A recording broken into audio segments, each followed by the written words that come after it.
What's up, noobs? Oh man, it's been a week. I am heading off to an RTT this Saturday. I will be playing 3 games, and I will be bringing my Deathwatch, the AOR, for the first time ever in a tournament setting, so I'm excited. But I have a ton of hobby lag because of the Armor of Contempt changes and the latest data slate. I've had to basically redo my entire list. What I was going to bring is not what I want to bring anymore. So with that said, let's jump on over into the list.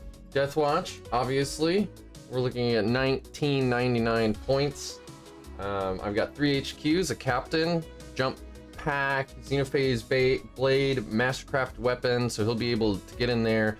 -5 at the AP and the assault doctrine, swinging for 2 damage, invulse cannot be taken, and an inferno pistol because it's free and I had the points, so why not?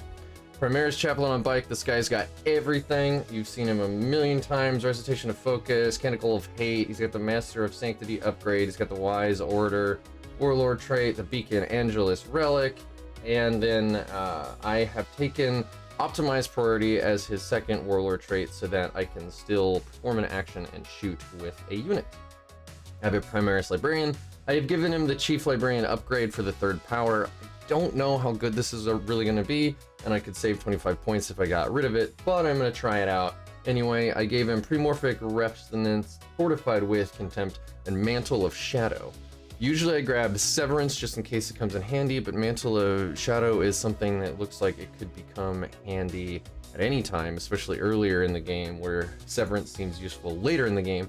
This allows me to make one unit untargetable by ranged attacks as long as they are outside of 12 inches from the unit that's targeted, and they are not the closest target that's eligible to be shot at. So that means that I can do some cheeky stuff where I have one kill team behind another. The one in the back is doing an action, and if I don't want them to be shot, say by like Tau broadsides or something, I can make it so that they can't be shot. And that way, the other unit that probably has the Feel No Pain on it gets to get pulverized instead, but that unit has a higher chance of living anyway. So just something to think about, something that changed my playstyle slightly. Kill teams. I have 5. We see in the Army of Renown with the current points cost, 5 is pretty standard, so that shouldn't surprise anybody at all. I have a Fortis kill team with my ass blasters. These guys, I'm going to spend 1 CP at the start of every round, start them in deep strike. They're going to come down and wallop something, probably with Specialism Extremists. They have the Aquila Specialism because of that, so they can target any type of unit with Specialism Extremists. Then I have the Indomitor kill team. These guys are the linchpin. We've seen these guys a lot in the last few months. There's Boltstorm aggressors. These guys also can wipe something out with Specialism Extremists. They are also Aquila. They will be getting most of the buffs from the Chaplain and from the Librarian. You know them. You love them. Got the Inceptor in there to fall back and still shoot. Glorious. Got 2 Proteus kill teams that are exactly the same. Each has a black shield with a Lightning Claw and a Thunderhammer that could, not only does he get a lot of attacks that way, I think he starts with 4 and then he gets 5 and then 6 on the charge or something. It's nuts. He's hitting on 2s base, and then for 1 CP you can have that entire unit heroically intervene. And because the Terminator is so slow, any free movement is amazing and you should totally go for it. I then have 2 Terminators in here. You'll notice they no longer have Storm Shields and Thunderhammers. Instead, they have Storm Bolters and Chain Fists. Chain Fists are going to be the thing you see in the new Terminator meta with the Armor of Contempt.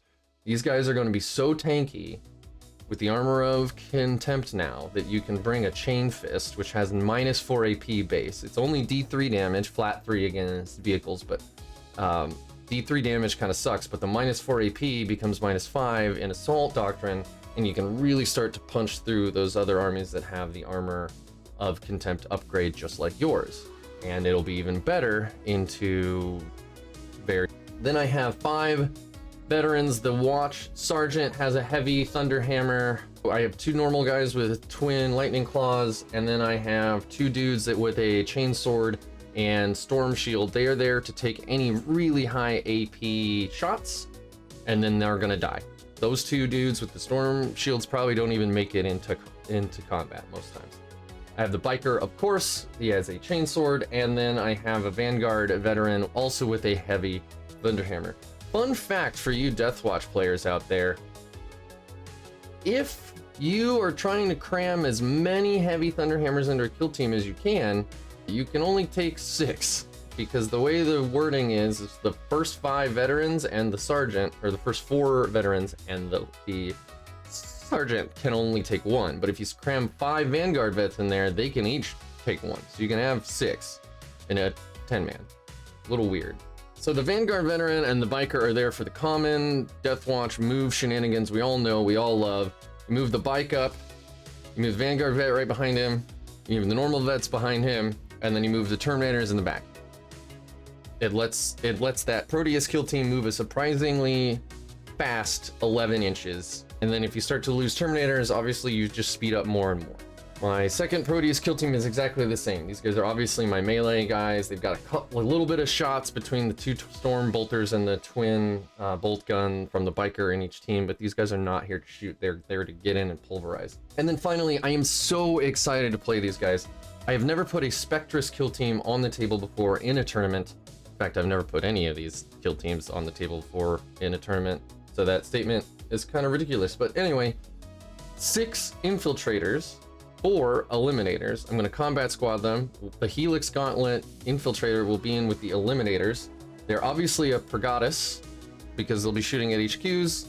With the elimination of Bodyguard and Bodyguard just becoming Lookout Sir, I think bolt gun or bolt sniper rifle eliminators just got a lot better. Even if they don't shoot at a character an entire game because your enemy is leaving them hidden behind obscuring, that means that they are likely not using that HQ the way that they want to.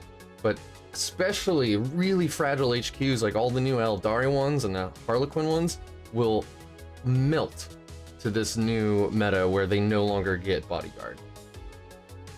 So that's my list. I'm excited. I'm having to paint a whole lot of weapons. Thankfully, I magnetize everything, and so I am able to very easily swap weapons, but I don't have a lot of my weapons quite painted up to standard yet, so I'm busting my ass. That's why you haven't seen any other videos from me lately. It's basically all of my free time when I'm not working has been painting. It's been hobby lag.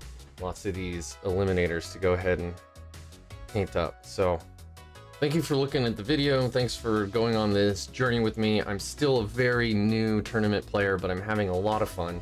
The Ordo Fanaticus guys that are hosting the event on Saturday are awesome. I've been to one of their events before. You can go ahead and watch my recap there if you'd like. I'll put up another recap after this one. I have another Grey Knights Brotherhood redesign video for the Exactors coming out. I've already filmed it. I just have to finish editing it. Again, it's a time problem. This is not my full-time job, as much as that would be awesome.